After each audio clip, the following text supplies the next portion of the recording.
Hello and welcome to the bitten podcast. I'm your host Jack Perks, and today I've got Sarah Roberts on the show.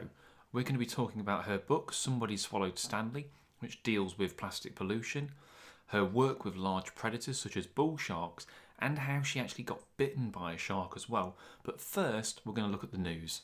Now, I tend to gravitate towards more sciencey, kind of more interesting news pieces, but I have to admit this one really caught my eye. And this was the story of some parrots in a Lincolnshire zoo that were separated because they were swearing too much and they were setting each other off. So these were 5 African grey parrots: Billy, Elsie, Eric, Jade and Tyson. Sound like troublemakers. And very quickly they taught, or one of them knew how to swear, taught the others how to swear, and they were telling visitors to fuck off quite regularly. Now, no one complained about this, but the zoo thought it was best to separate the parrots so they don't stir each other up and that they can stop telling the public to fuck off. So I thought quite a nice little news piece rather than the normal doom and gloom. The park is also home to a parrot called Chico, who knows lots of pop songs, including Beyonce's If I Were a Boy. So they've got some interesting parrots at Lincolnshire Zoo, so probably worth checking them out. Anyway, on to today's guest, Sarah Roberts. She works in the wildlife filmmaking industry. She is an advocate against plastic pollution, and she's a very keen vlogger. And it was great to just have a catch up with her. So here's our chat. Well, thanks for joining the podcast, Sarah. Oh, you're welcome, anytime. No worries. Have you got Blue Shark Blues since a couple of weeks ago? Well, not really, because I don't know what I'm missing out on at the moment. Didn't really see any, did we? So No. So me and Sarah met only a few weeks ago, really, on a boat. Lizzie Day and a few others, kind of a weird chance of everyone being on there, and we were trying to do blue sharks, but the weather was fantastic. It was a lovely trip, but they just weren't playing ball, were they? I think they like the choppy weather better, it turns out. Do. Great tan anyway, great tan and a minke whale, so, not yeah, bad. And no, I can't moan because we did see whales and dolphins and stuff, so it's not like it was uneventful, was it? Yeah, the second-class citizens of the sea were there. Yeah, definitely. And, speaking of the sea and things like that, you're pretty well known for your work on plastics in the ocean. So I'd say Blue Planet 2 was a real wake-up call for many people. And what you've tried to do is get kids to understand this issue through a book called Somebody Swallowed Stanley. So how did that come about? 2013, actually.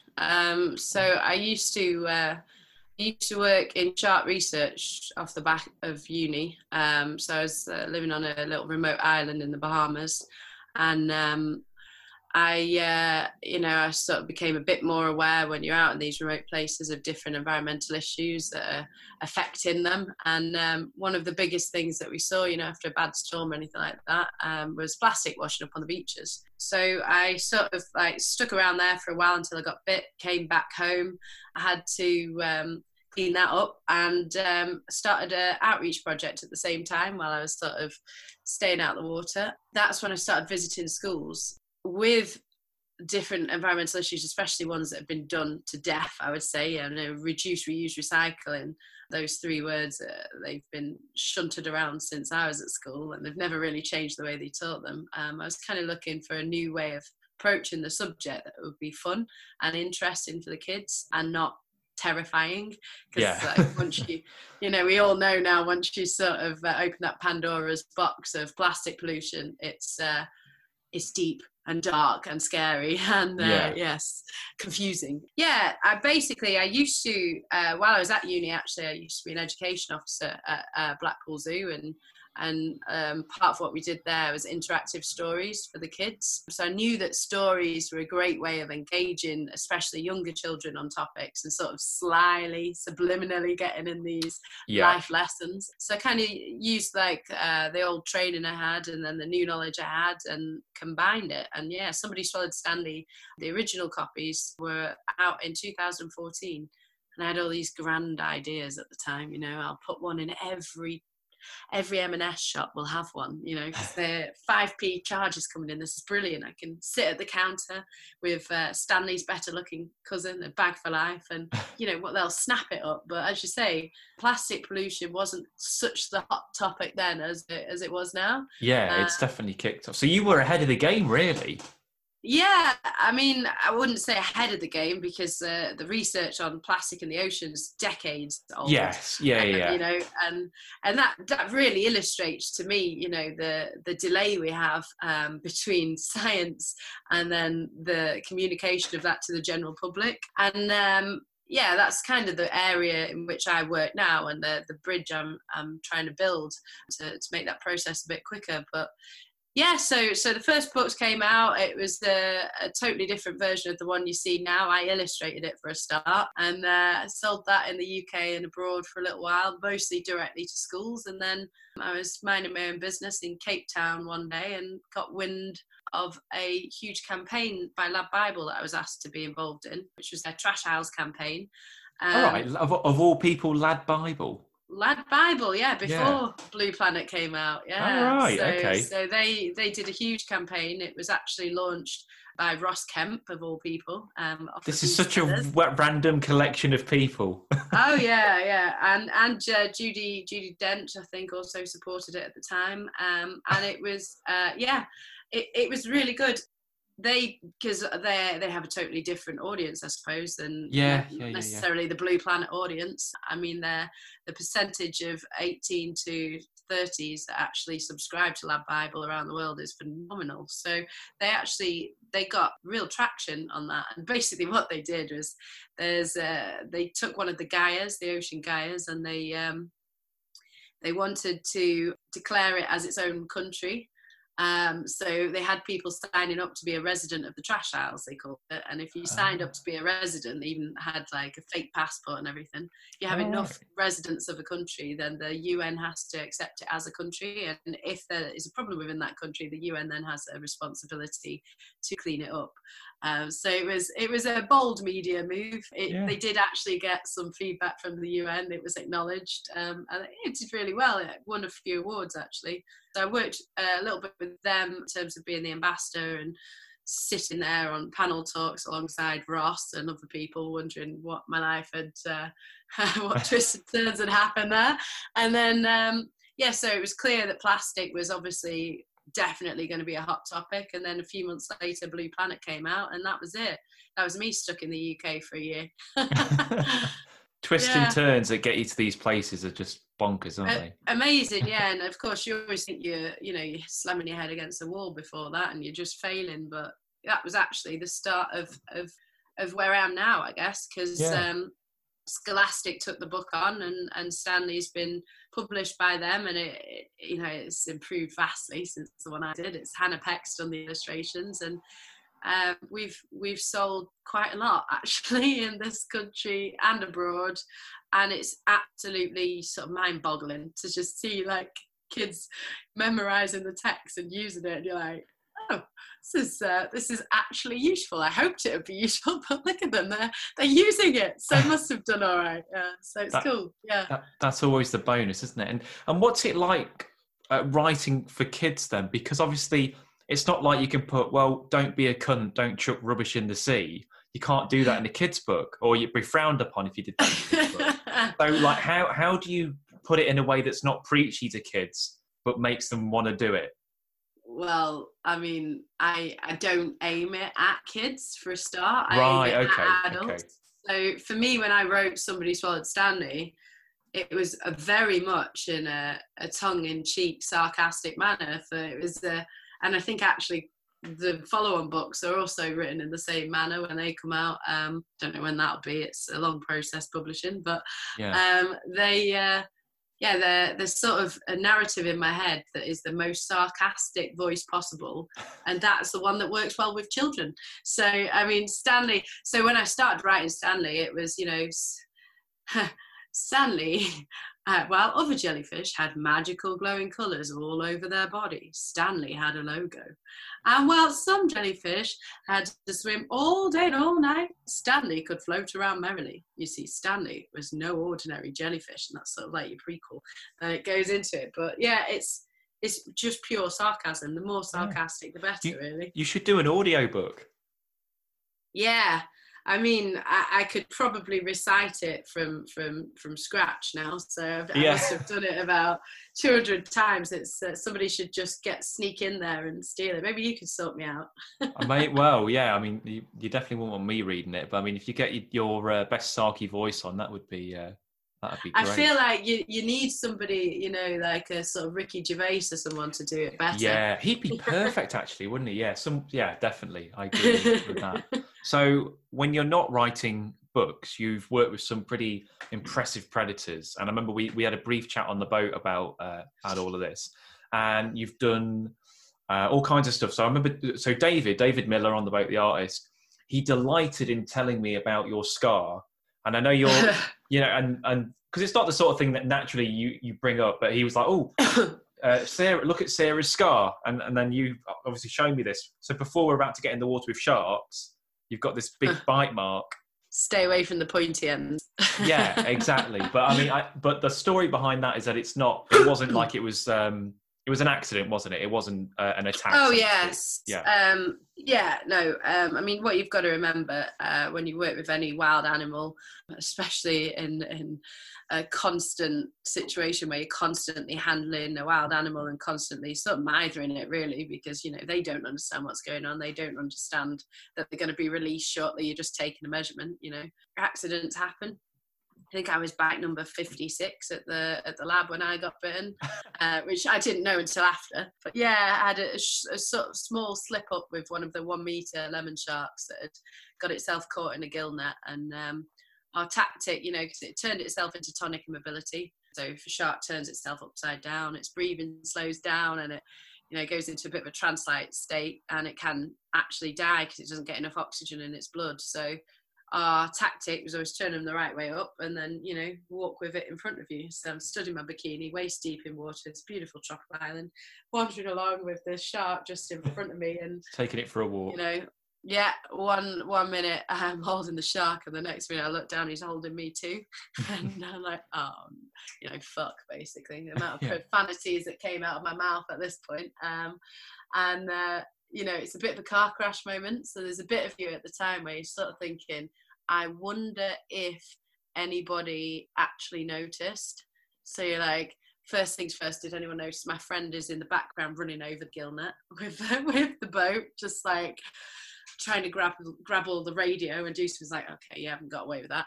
I wonder if it broke the skin. Maybe it didn't break the skin. I sort of wiggled my fingers, and then I looked down and it's just blood everywhere. No. You know, that was just the corner of its mouth. So big life lesson there. You know, you never stay too close to the pointy ends. Yeah. So lemon sharks have got. I always imagine lemon sharks as having like suckers. They're proper teeth. Then they've got the equipment. Yeah, so you're thinking of a nurse shark. So nurse shark, I am. Yes, they have the like really flat plates. Lemon sharks got sharp, non-serrated teeth. They're basically like pointy daggers. Okay. Very sharp, in fact. Yeah. Well, you obviously know better than most people. I don't know if I've shown you on the boat. It's really pathetic compared to yours, but I've got a scar from a pike on my. Yeah, also my big teeth. They have got big teeth. Yeah, I mean it's only a little. It was one that it'd been caught, and then we were releasing it. And they've also got serrated gill rakers. So the way you hold pike is you put your hand in the gills, and if you don't do it right, then you can get quite a nasty cut. And they've got an anticoagulant in there. That stops it from... piss blood absolutely everywhere.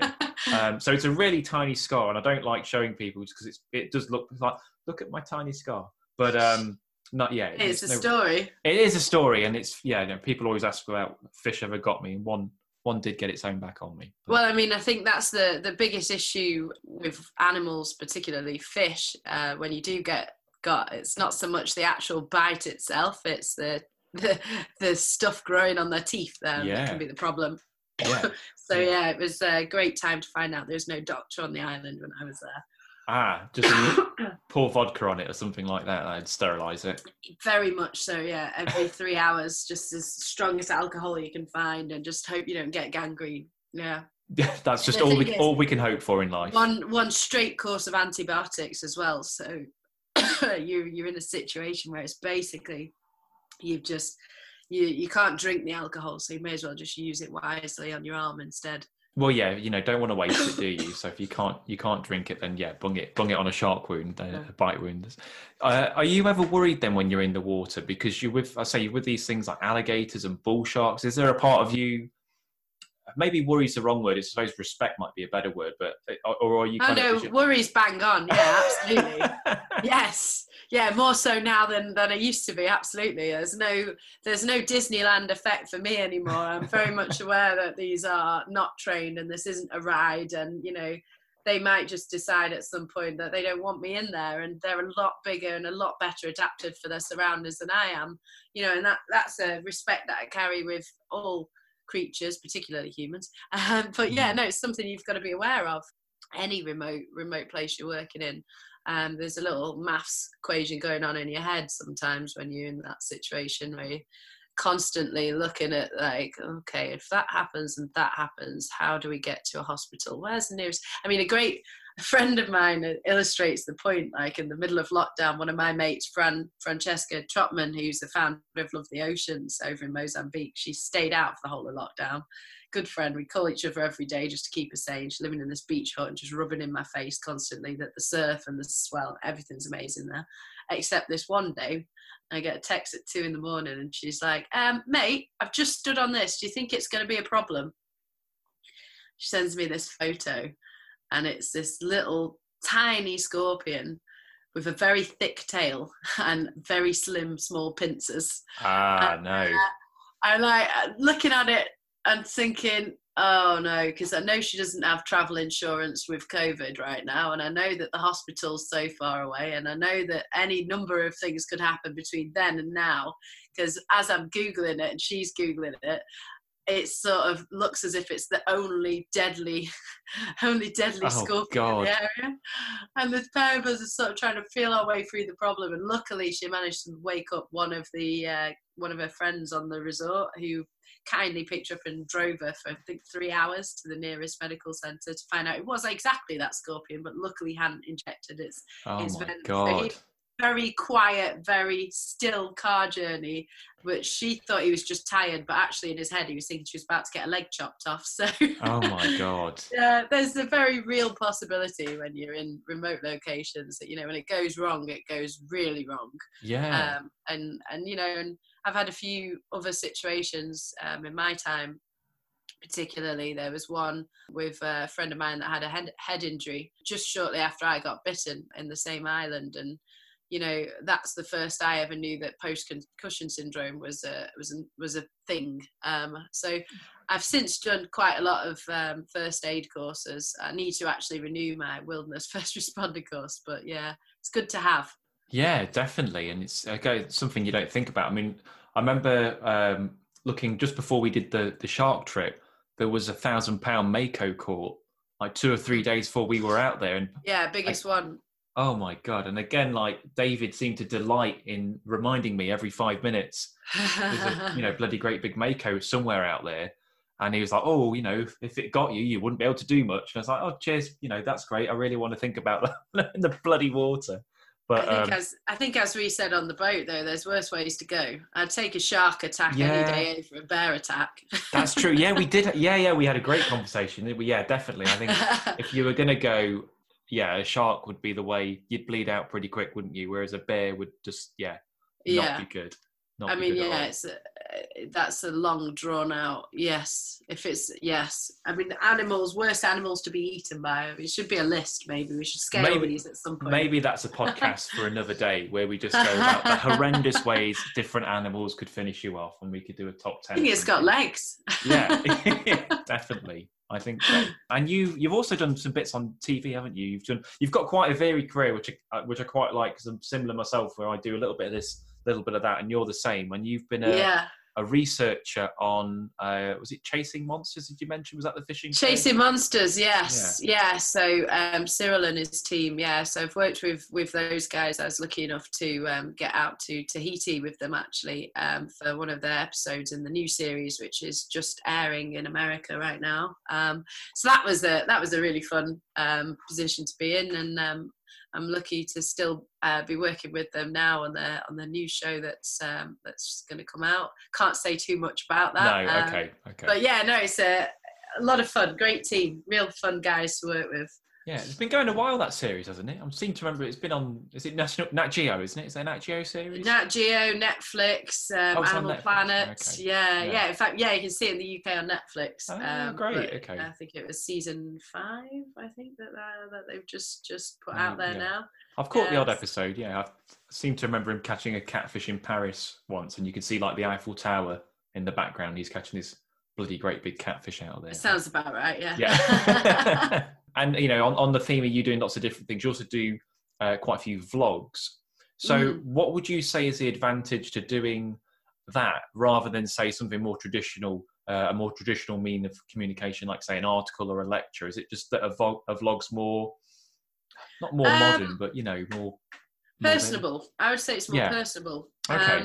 So it's quite interesting because I do sort of different types of filming now. So I tend to like the biggest film that we've made this year is Iceland's Green Machine, that will be coming out later, and that's with Berghaus and Blacks. And I tend to work with the camera guy now, so a lot of the time with Sharpman Dan. I don't know if you've heard of him, but I do know Dan. Yes. He listens to this podcast, actually. Oh, hi Dan. Awful. Yeah. Should have a camera guy. You never want to work with him. No, I've heard that. Great guy. I've done quite a lot with camera guys, but then I've also done quite a lot where it's self-shot, where vlog style, like you say.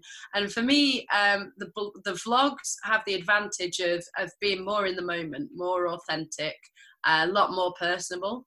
I self-taught myself on how to present on that style. Basically, I started my vlogs when I was in South Africa working with dwarf mongoose in the bush.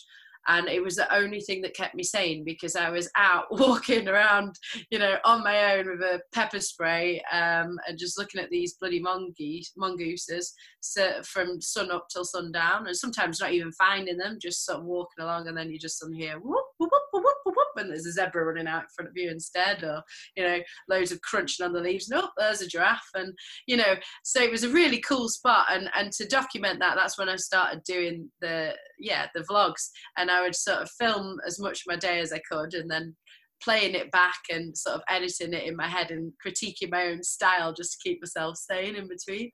And that process for me is nice because it's such a simplistic, quick turnaround. It's when you start getting all technical that for me production becomes a lot slower of a process, because you become more critical and you want more shots, and then the editing process is a lot longer, and sometimes for me that's when the fun comes out of it, but that's also when the best time is to sort of work with editors and professionals, and it's a different kind of product that you're creating there. But yeah. Well, the vlogs as well, they're not as they don't have to be as clean cut, do they? Like, when you see people doing stuff for Instagram or YouTube, it's not Blue Planet Steadicam drone stuff. It's just hold the camera up and just gets stuck in, isn't it?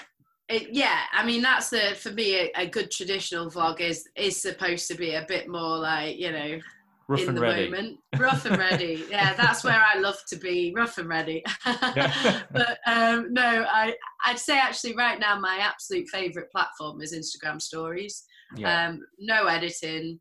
You just, it's on there for 24 hours. If you've made a total tit of yourself, it's gone.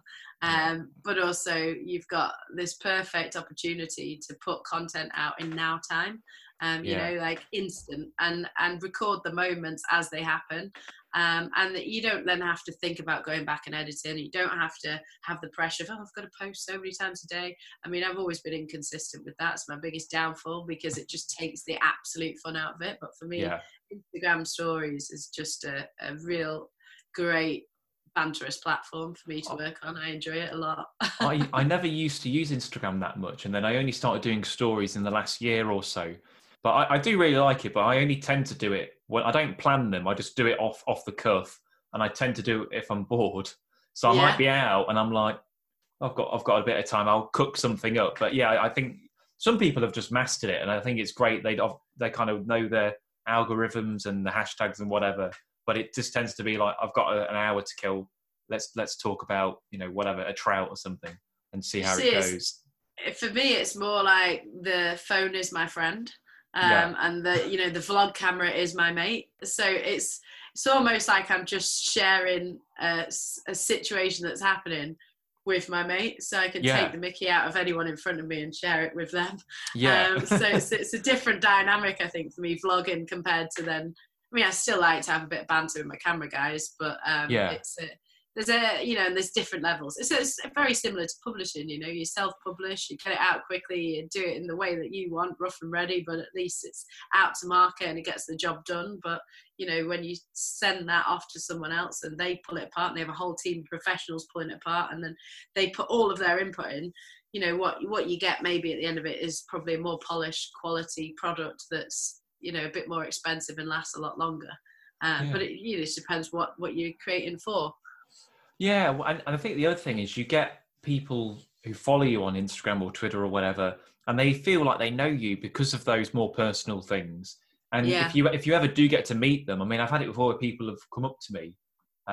Not that people come up to me that often. I don't. No! Don't you dumb it down now. Come on. I'm not one of those. All the time. You've got photos in your back pocket, haven't you? You love to go and sign them. They're already signed. Absolutely. I hand them out to anyone. No, but like if you get that and someone you're like, oh, I'm sorry, who are you? And they're like, oh, well, I follow you on blah blah. Like, oh, right. But they feel like you're a friend almost because they get to see all those sorts of stuff. It's a really odd moment where you're quickly questioning in your head, going, oh God, where do I know them from? How do I know them? How come I don't know the name? Do I know the name? Should I know the name? Oh no. But I'm terrible with that, really bad. Hey buddy. Same. Hey buddy is my go-to. Hey man. Hey Bud, you. pal, mate. Yes. Yeah. All Definitely. Of them. I use them all. you have to. If you want to be in there. I like the trick of just sort of having a friend with you and just being like, oh, hey, this is Dan, and then just pretending that you've forgotten to introduce them by their name and just turn around while they go, sorry, who are you? And you that's the way to do it. That is, is that from a program? I seem to remember that being on Extras or something. I don't know, but it might be. Maybe you've just come about that organically, but yeah. It is the standard way that I do it. So see, you're a pro at this then. You know all the tricks. When you're so bad with names and faces, you've got to adapt. Oh, definitely. Well, look, I'm going to end on this last question. So going back to plastics, what can people do to help with the amount of plastics ending up in the sea? For a nice, easy question to end. Personally, I would worry about consumer choices. So it all comes down to how we consume. So using less of everything across the board. Don't worry about not using plastic or not using this, not using about that. I think it's just should be a simple question of, do I need this?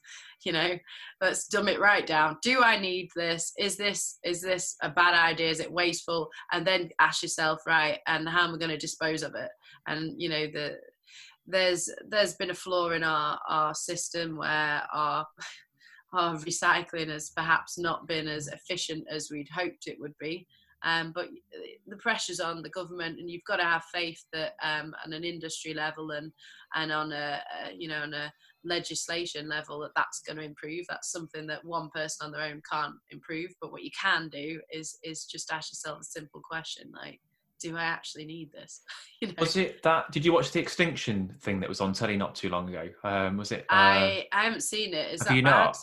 No, I don't really like to depress myself if I can help it. It is a bit depressing, but I thought this is where you were coming to, but you've said it anyway. But what it said on that, there was a professor or a professional or something, and he said, we're consuming twice the amount that we were, say, 20 years ago, but are we any less happy? Were we any less happy 20 years ago? And like, well, no, probably not. We were just as happy, but we're consuming more. So I think that's a really valid point that you mentioned there. there is definitely, like, it's a convenience culture, but it's also, you know, we are absolutely sold so many things all the time, like just exposed to so many adverts that all tell us we're not quite good enough, without this, that, and the other. So, you know, it's a tricky one, isn't it? And I think it also, there needs to be something to monitor that, especially for like young adults and kids and people that aren't able to see through the greenwashing or the bullshit. Yeah. Because it's dangerous, you know, it is dangerous. Yeah, no, definitely. I had a letter, not well, like a leaflet come through my door the other day, and there's like a milkman that started up again, like proper kind of glass bottles, and they'll bring you all sort of. And I thought that's a Yeah. really good idea, and I think there's almost like a renaissance of stuff like that, kind of going around a lot of areas now. So I'm thinking about changing to that and just cutting down on bits and Yeah. bobs. There's a Yeah, lot. there's definitely like a fantasy about the past. You know, we are sort of putting all of the things that once were seen as an inconvenience are now suddenly seeming as actually that's probably the goal there. Yeah, no, definitely. I think that's definitely the case there. Well, look, it's been fantastic talking to you, Sarah, and catching up again about plastic sharks and all kinds of other weird and wonderful stuff. So, Yeah, thanks. no worries. It was a pleasure. Yeah, cheers. We'll take Thanks for care. having me. Cheers. That was Sarah Roberts. I love the mixed bag of things that she's done. Absolutely everything, and how casually she talks about subjects. You know, you listen to the podcast, she'll go, "Oh, I got bit by a shark." Really nonchalant, like that's just what happens to everyone.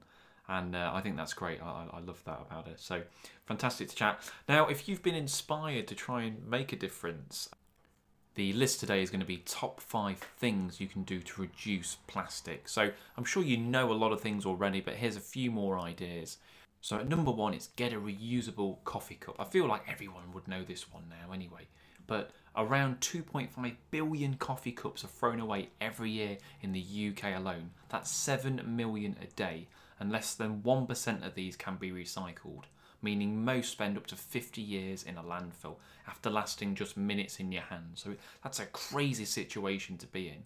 Now, most coffee outlets now offer a discount when you use your own cup, and most of them are happy for you to use them, and there's loads of eco-friendly options that you can get out there. So definitely get yourself a little coffee cup or tea, whatever you want to keep in it, and to keep that around with you. Keep it in your car, keep it in your bag, whatever. They're well worth having. Since Blue Planet, we're obviously a little bit more aware of all these things, and I think straws are one of the ones that have really been hit hard, because straws are ending up in our oceans and they're an easy one to fix. You don't need a straw. You know, I know maybe if you wear lipstick or whatever, it's a little bit easier to use, but just don't use a straw, just drink it out. If you do want to use a straw, then you can get those metal straws, which I think are a better option, certainly better than plastic, but just sip your drinks, don't use a straw. So ditch cling film. It's another one of those products that you're using for seconds and then it's going to end up in the environment for a very, very long time. So unlike cling film that cannot be recycled, foil is recyclable. However, foil does have some of its own problems in that mining metals and whatnot. There are alternatives though. For example, beeswax wraps are more usable. They're 100% cotton, pine resin, oil, and local beeswax, so they're natural and environmentally friendly. You can, of course, just put your food in little tiny tubs and things like that, so there's always ways around it. But cling film, foil to a lesser degree, are a bit of a problem, so something that we can do without. Now, I was surprised to learn that tea bags are actually an issue. Because I love a cup of tea, but people are encouraging us to use loose leaf tea now with a tea strainer instead of tea bags, because they're actually sealed with plastic. So I'm not really given the loose leaf tea a go. I should, something I'm not guilty of. PG Tips are actually bringing in biodegradable tea bags, so that is something that's coming in, and something to be aware of. So changing your tea habits might be something to consider as well. And the last one, and I mentioned this briefly in the podcast too, Sarah, and that is going back to the milkman. Consider getting your milk delivered in glass bottles, which are reused and recycled, instead of a plastic pint. Many milk rounds also offer fruit juices too, so there are lots of things that you can do in there. It's a bit more environmentally friendly. So that's 5 things for you to consider anyway. There's a whole myriad of other subjects that you can do to help the environment. Anyway, that brings me to the end of today's podcast. Hopefully you've enjoyed this one. Next week I'm going to be joined by Celtic reptile and amphibian, who is Harvey Tweets and Tom Whitehurst.